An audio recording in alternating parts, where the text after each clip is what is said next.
And what motor do you have in it? It's a Pontiac. It's 347 cubic inch.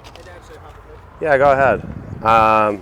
It's the original engine and transmission. It's 347 cubic inches. Pontiac block geometry is all the same throughout the years, so there's not a big block or a small block or anything like that. So this is the original engine. This car originally came with power steering and power brakes. I switched the power brakes to something more modern.